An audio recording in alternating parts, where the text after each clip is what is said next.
আসসালামু আলাইকুম। ঈদ আনন্দময় হয় তখন যখন এলাকার ছোট বড় সকলেই একত্রিত হয়, খেলাধুলা করে, একসাথে আনন্দ উপভোগ করে। ঈদের আনন্দকে ছড়িয়ে দেওয়ার জন্য আমরা একটি প্রীতি ঈদকে আরও স্পেশাল করার জন্য আমরা একটি প্রীতি ফুটবল ম্যাচ রাখি সিনিয়র জুনিয়র সকলে একত্রিত হয়ে। অনেক কষ্টে রাত ১টায় আমরা টার্ফ বুকিং করি। রাত ১২টায় আমরা বাসা থেকে বের হয়ে যাই খেলার উদ্দেশ্যে। যাওয়ার পথে জুটপুকুর পানির ডিলার থেকে আমরা পানি নিয়ে নিই। ভাগ্য ভালো ওইটা খোলা ছিল, না হলে আমাদের পানি ছাড়া চলে যেতে হইতো। ১২টার দিকে সব দোকানপাট অফ হয়ে গিয়েছিল। টার্ফে গিয়ে সবাই প্রস্তুতি নিচ্ছে মাঠে নামার জন্য।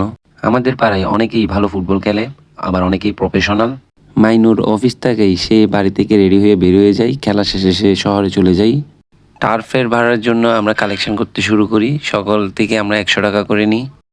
আমরা খেলার ১৫ মিনিট আগে মাঠে উপস্থিত হই। সেখানে আরেকটি টিমের খেলা চলছিল, যার কারণে আমরা বাইরে ওয়েট করছিলাম। এরই ফাঁকে আমরা ২ টিমে বিভক্ত হয়ে যাই। এক টিমে ৯ জন করে, মোট ১৮ জন, আরও ২ জন এক্সট্রা ছিল। আমরা ৭ জন করে প্লেয়ার খেলবো ডিসাইড করি। মাঠটি অনেক বড় ছিল, আর বড়বারেই ফুটবল খেলবো। ফাঁকে ফাঁকে ফটোগ্রাফি হচ্ছিল, রিলস বানানো হচ্ছিল, স্টোরি তো দিতে হবে কয়েক হাজার। সর্বশেষ প্রস্তুতিটা নিচ্ছিলাম গা গরম করে। এখন আমাদের সময় হয়েছে মাঠে যাওয়ার। মাঠে প্রবেশ করেই আমরা খেলা শুরু করে দিয়েছিলাম, আর আমি ফাঁকে ফাঁকে সকলের স্ন্যাপ এবং ভিডিও বের করছিলাম। আলহামদুলিল্লাহ, খেলায় কেউ তেমন ইনজুরি হয়নি। তুষার জাস্ট একবার ব্যথা পেয়েছিল, কিন্তু পরে ঠিক হয়ে আবার খেলা শুরু করেছে, যেহেতু সে প্রফেশনাল ফুটবলার।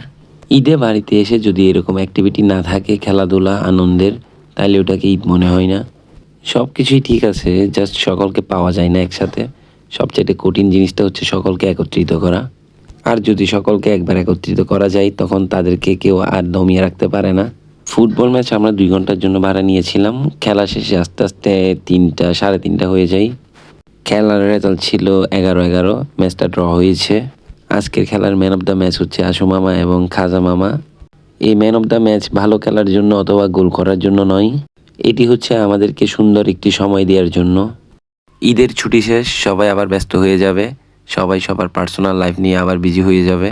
আবার সবাইকে একত্রিত পাবো কুরবানির ঈদে। এর মাঝে হয়তো আবার কারোর সাথে দেখা হবে, কারোর সাথে দেখা হবে না। সবাইকে আর একসাথে পাওয়া যাবে না এইভাবে কুরবানির ঈদ ছাড়া। হা হা হা, এটাই গ্রামের ঈদ, এটাই বাস্তব। I love you.